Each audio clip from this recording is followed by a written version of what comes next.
오늘 장중 내내 쏟아지는 정치 관련 뉴스와 속보로 인해서 하루 종일 정신이 없는 시장이었습니다. 이런 혼란 속에서 각 종목별로 어떤 전략을 취하면 조금이나마 도움이 될 수 있을지 수상한 종목 고엔스톱을 통해서 마무리해 보시길 바라겠습니다.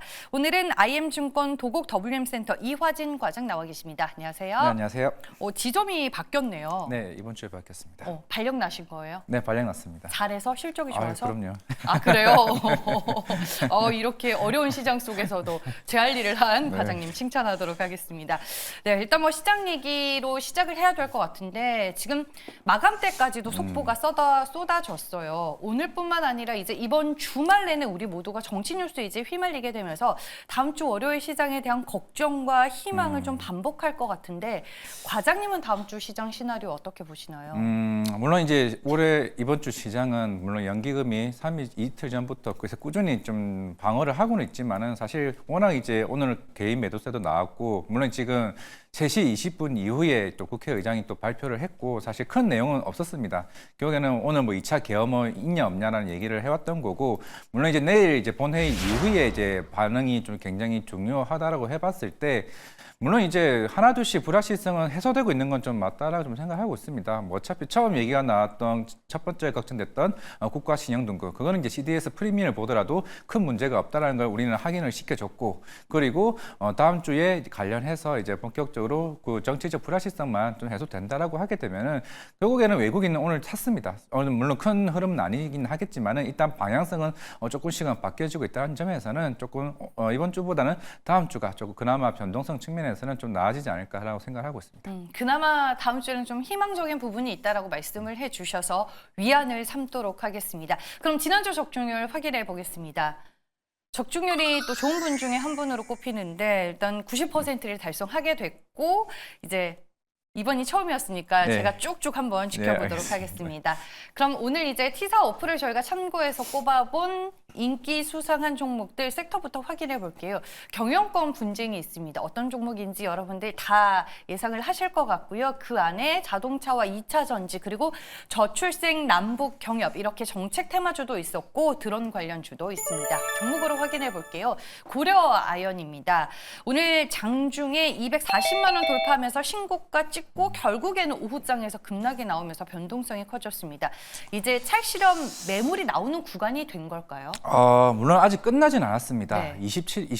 다음 달 한 27일까지 인시주총이 남았고 이번 3일날 이제 이사회가 열렸었는데 기존에 이제 장형진 고문 쪽이죠. 이제 여기서 이사회 선임 12명을 했고 물론 기존에 이제 12명이었는데 이거는 한 명을 제한 부분은 다 최윤범 회장 쪽이었기 때문에 이번엔 장형진 영풍 쪽 이제 이사회에서 추가 선임을 했습니다. 그러면서 또 한번 불꽃을 튀겼던 거는 최근에 베인캐피탈이 160만 원대에서 추가 매입을 해왔다라고 했다라는 거는 아직까지는 지분 경쟁이 끝나지 않았다는 점이 이제 오늘 이제 불꽃을 좀 튀겼던 흐름이 있고 물론 이제 200만 원 이상 때는 조금 오버밸류는 맞습니다. 사실 현대차와 시가총액 다투기는 그만큼 이제 아직까지 실적적인 측면은 부담이 좀 크다라고 좀 생각을 하고 있고 물론 이제 다음 달 이제 임시 주총까지는 이제 본격적으로 이제 경영권에 대한 결정이 굉장히 중요한 순간이기 때문에 이제 한 달 반 정도 남았다는 흐름을 봤을 때는 변동성은 크다는 건 맞긴 하겠지만은 분명히 가격대는 부담스러운 수준은 맞다고 좀 생각을 하고 있기 때문에 전 스탑을 말씀을 드리겠습니다. 네, 오늘 이제 고려 아연의 주가를 두고 고려 코인이냐 이런 얘기까지 나왔는데 아직까지 이슈가 좀 지속될 수는 있지만 주가 측면에서는 다음 주 스톱으로 보는 게 맞다라고 의견을 주셨습니다. 다음 수상한 종목 확인해 볼게요. 네, 이번에는 기아입니다. 기아가 수출 데이터라든지 자동차 판매량 그리고 신차에 대한 모멘텀 이런 것들을 봤을 때 환경이 나쁘지는 않아 보이는데 투자의 관점으로 봤을 때는 어때요? 그렇죠. 이게 한 8월, 9월 달에 살짝 부진했다가 최근에 이제 10월 11일 달부터 조금 반등하는 모양새가 나왔습니다. 근데 11월 수출 데이터를 보게 되면 자동차는 살짝 꺾였습니다. 그렇다는 거는 어떤 쪽이 더 많이 나왔냐? 결국 하이브리드입니다. 하이브리드랑 그리고 이제 EV 쪽, 전기차 쪽에 대한 데이터가 나왔는데 물론 이제 하이브리드가 훨씬 더 잘 나왔었기 때문에 그만큼 애초에 이번 조지아 공장 건설을 할 때도 마찬가지겠지만은 물론 이 공장이 전기차를 위해서 만들어진 건 하겠지만은 대신에 중간에 바꿨죠 노선을 이제 하이브리드 쪽에 비중이 더 큰 이제 측면이 있는 상황이기 때문에 물론 데이터는 분명히 잘 나왔을 거고 당연히 현대차도 마찬가지고 기아도 내년 이제 경영 계획을 당연히 환율을 맞춰서 일단 계획을 세울 겁니다. 거기에 따라서 물량들을 이제 출고할 가능성이 굉장히 높은 좀 상황이기 때문에 워낙 일단 환율 쪽은 물론 1,400대긴 하겠지만은 아마 회사 쪽에서는 아마 1,300 후반대로 어느 정도 설정을 잡고 아마 내년 경영 계획을 세울 거기 때문에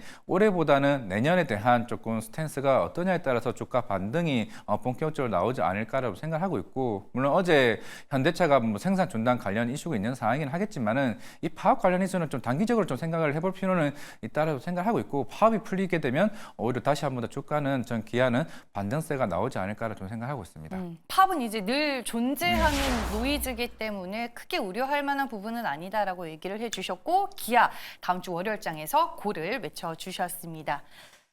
다음 수상한 종목은 오늘장 3% 상승으로 마감이 된 이수페타시스입니다. 뭐 유중, 제2호 인수 등의 이벤트가 마무리가 된 게 아니고 현재 진행 중이잖아요. 네, 매매 맞습니다. 관점에서 좀 고민이 많이 될 수밖에 없는 종목인 것 같은데 다음 주 흐름 어떻게 보실까요? 물론 지금 이제 어차피 이수페타시는 3분기 실적에 대한 부분은 뭐 애초보다 생각보다 못 나왔던 건 맞고 결국엔 중국적 법인이 중요했던 거였는데 일단 거기가 약간 살짝 미스는 났습니다. 그런데 물론 이제 기존에 이제 최근에 이제 급락세를 유도를 했던 거는 결국에는 이제 유상증자 이슈도 있었고 그리고 이제 제2호 인수 관련 이슈였습니다.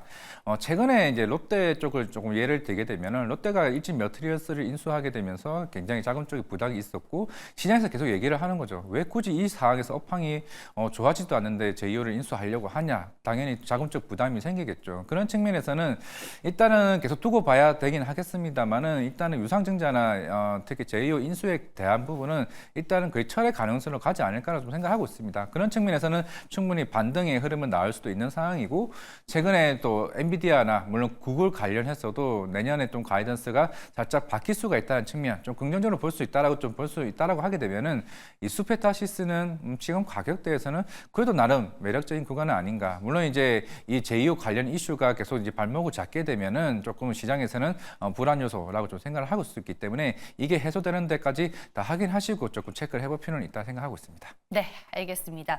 이수페타시스 가격적인 측면에서는 부담이 없는 건 확실하다라고 의견을 주신 것 같습니다. 다음 주 그래서 고 의견을 주셨네요. 네, 오늘 생각보다 이렇게 보니까 주가가 강세로 마감이 된 종목이 많은 것 같은데 네. 그렇게 우리가 꼽았기 때문에 많아 보이는 걸까요? 다음 수상한 종목으로 넘어가 보겠습니다.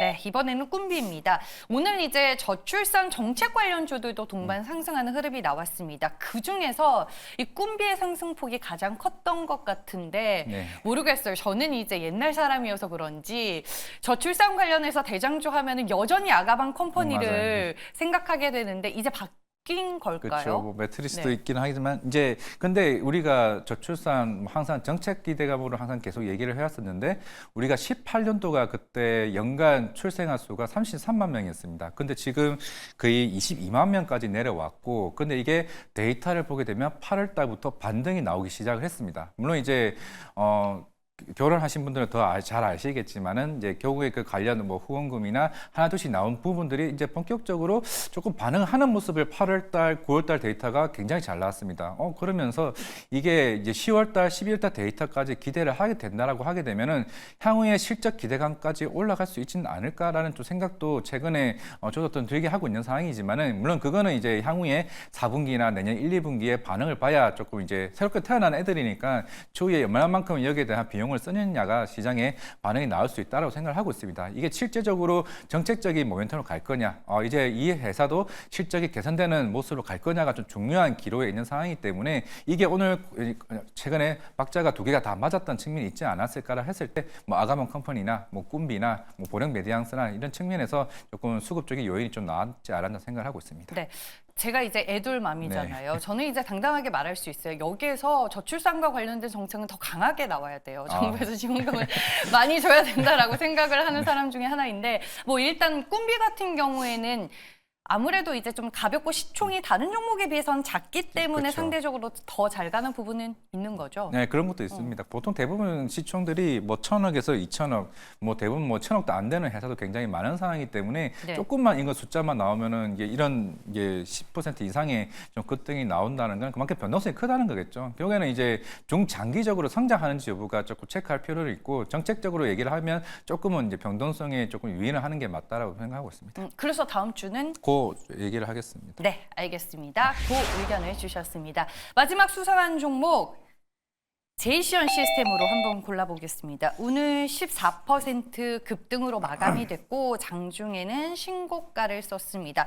뭐 시장이 어수선하든 말든 뭐 관련된 이제 모멘텀들이 좀 많이 부각이 된 그렇죠. 이 종목이 아닐까 싶습니다. 제이시언 시스템은 다음 주 9일까요, 수톱일까요? 일단 먼저 고라고 말씀을 드리는 거고 네. 물론 이제 드론 관련주로 시장에서 먼저 있다는 관심을 받았었고 최근에 트럼프 장남이 이제 고문에 이제 임명되게 되면서 또 일론 머스크와 관련된 뭐 이제 미중 갈등 관련해서 이제 드론 부품들을 뭐 중국에서 수입을 하면 안 된다 이제 이런 얘기가 나오면서 이제 제이시언 시스템이 드론 관련주로도 움직였고 어제 또 얘기가 또 나왔다는 거는 이제 일론 머스크 이제 엔비디아 쪽에 관련해서 이제 AI 수요가 올라오게 되면 이 회사가 이제 GPU 이제 공급사입니다. 공급사다 보니까 여기에 따른 유통 기대감이 이제 올라가다 보니 뭐 드론 관련주 뭐 합치게 되면 일론 머스크 관련주로 속하게 되겠죠. 그러다 보니까 시장 흐름이 최근에 거래량이 없던 주식이 다시 거래량이 좀 생겼습니다. 그만큼 모멘텀이 나오고 있다는 거는 물론 당장에 그 GPU 공급사에 대한 수익은 잡히지는 않겠지만은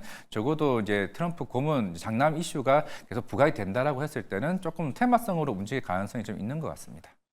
뭐 다음 주는 그 의견을 주셨지만 네.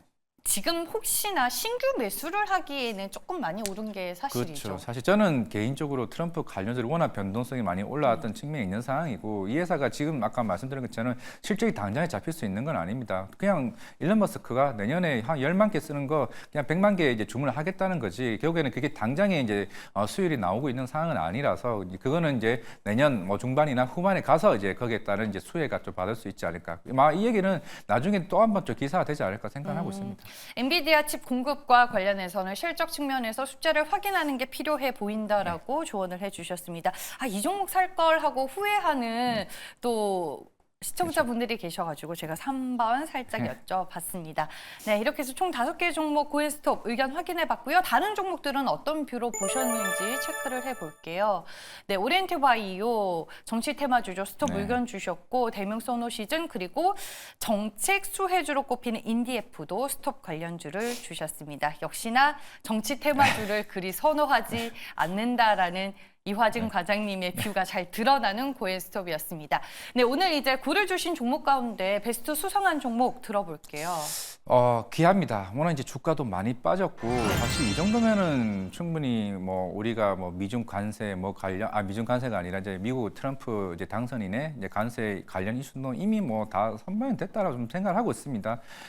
물론 이제 전기차 쪽 관련 뭐 내년 미국 시장에 대한 뭐 IR 관련 뭐 부담은 되겠죠. 부담되고 있지만은 애초에 2년 전부터 관련했던 부분들은 이미 그 당시에도 우리나라 현대차와 기아는 꾸준히 전기차 MS 비중을 계속 높여왔습니다. 굳이 뭐 AMPC 뭐 아니면은 뭐 IR에 관련해서 뭐 없어도 충분히 저는 경쟁력으로 이겨왔다라고 생각하고 있기 때문에 뭐 이건 현대차와 똑같은 기준입니다. 그만큼 환율에 대한 우호적인 환경도 있는 상황이고 그만큼 이제 하이브리드 쪽도 꾸준히 이제 여기 수율이 올라오고 있는 상황이기 때문에 내년 실적이 좀 뒤바뀔 수 있다는 측면. 결국에는 여러 유럽 완성차 업체들과 경쟁을 했을 때 충분히 경쟁력이 있다라고 했을 때 충분히 저거는 실적으로 좀 보답을 할 수 있지 않을까 좀 생각을 하고 있습니다. 네, 기아가 수급을 보니까 최근에 기관 쪽에서 좀 꾸준하게 매수를 했던데 네.